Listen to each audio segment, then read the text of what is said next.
So I decided to do my process piece this week on my mom. So the reason that I chose to pick my mom for an experience is because my mother came over from Panama. She had immigrated um, in 1989 during the peak of the dictatorship that was occurring under Noriega, Manuel Antonio Noriega. And my mother had left the month prior to Noriega being apprehended by the United States. So I wanted to ask her about her life and the reasons in which she ultimately chose to immigrate to the United States and what life was like both before and after her immigration. And she had me um, close to 7 years after she had uh, made it to the United States, and I was wondering what kept her here, what kept her in the United States, and what urged her to leave. So my interview um, that I had with her went very well, and my mom, who is Jessica del Carmen Peal Castillero, was born in Panama City, Panama, in 1968. What's your name? Jessica del Carmen Peao Castillero. So I wanted to talk about your sort of, I guess, like the entire timeline about how you got to the United States, right? And we've talked a lot just between like us and then with Bianca about you coming over, right? And a lot of our family members have told me these sort of bits and pieces, but I want to have like the full story from the time that you were born, right?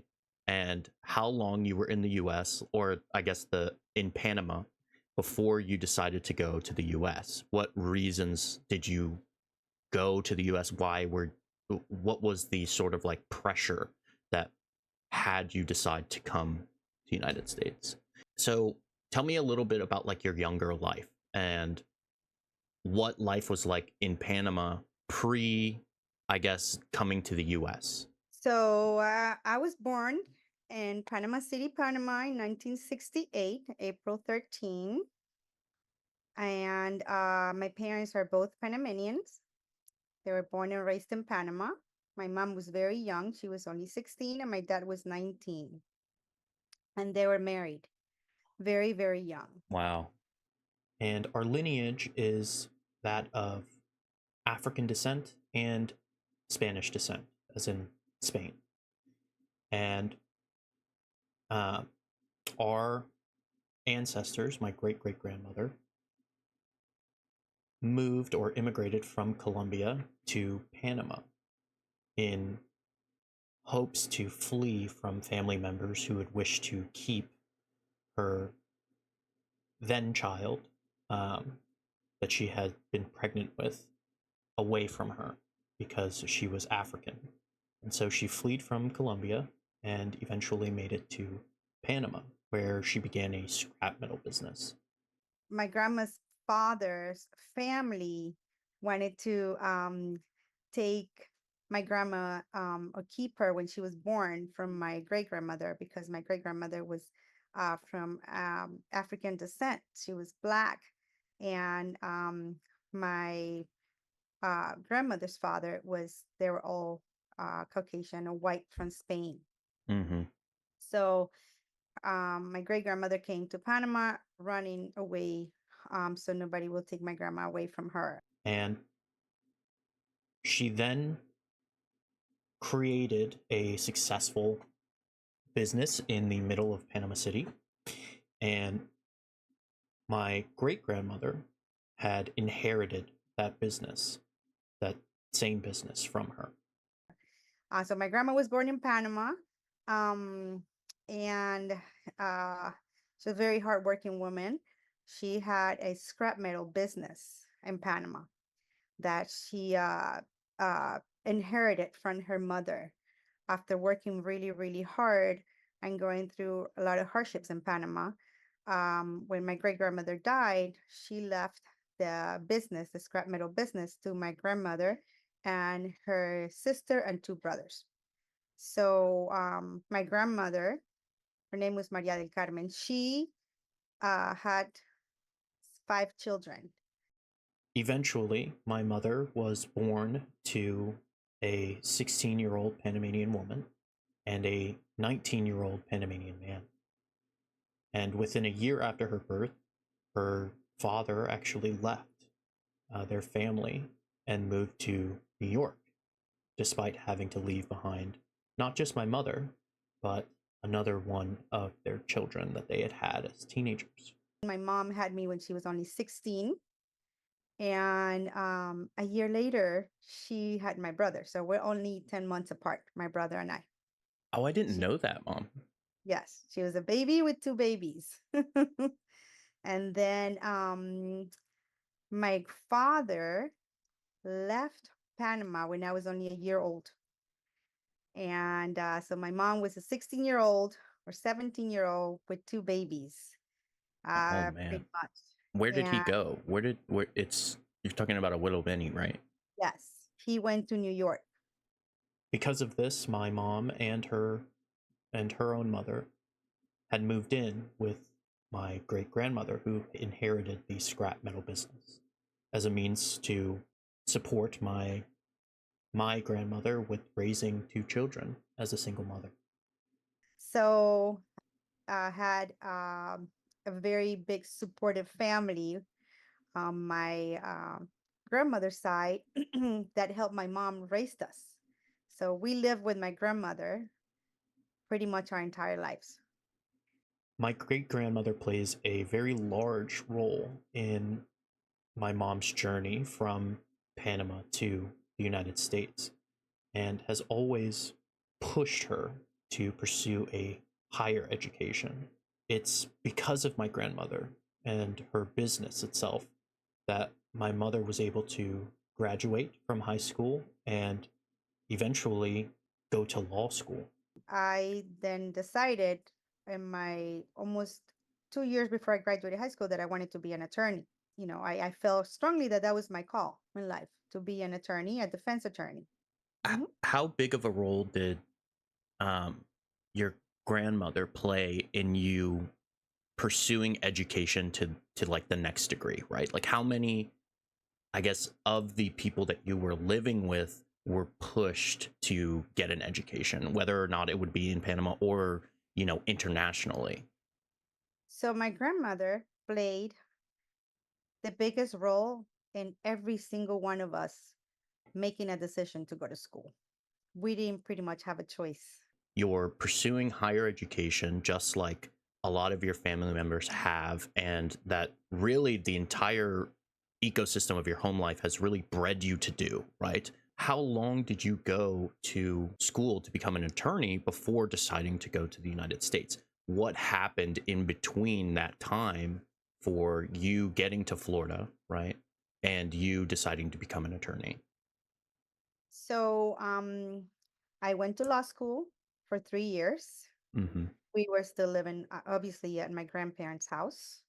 Um, and um, in my third year of law school, um, the political situation in Panama was already getting a little bit more challenging. And so for 3 years, my mom pursued a law degree in Panama City when eventually Noriega would gain significant political power, which, of course, as a law student, my mother was in stark opposition to. Noriega was taking over the government at Right. this point. His influence was a lot more powerful than the president's decision. I became very, very involved with the opposition to the government at that point, which was the government of Noriega, who became a dictatorship. In her own account, she tells me and recollects what it was like during her time in Panama City during protests and riots that didn't happen a state line away. They happened in her own neighborhood. And my mother was a part of those things as a freedom fighter, as as luck would have it, which is really incredible to me. I have had these pieces and these separate accounts of my mother's experience before coming to the United States, but I had never heard the entire chronology of her story up until this point, not in one sitting, at least. And my mom, soon after Noriega took power, had to flee Panama uh, just before things took a turn for the worse and the United States invaded Panama City in attempts to apprehend Manuel Noriega. Things started to happen in Panama, as you know, for example, my professors in law school, one of my professors was killed. My Roman law professor was killed Wow. because he was opposing the government of Noriega.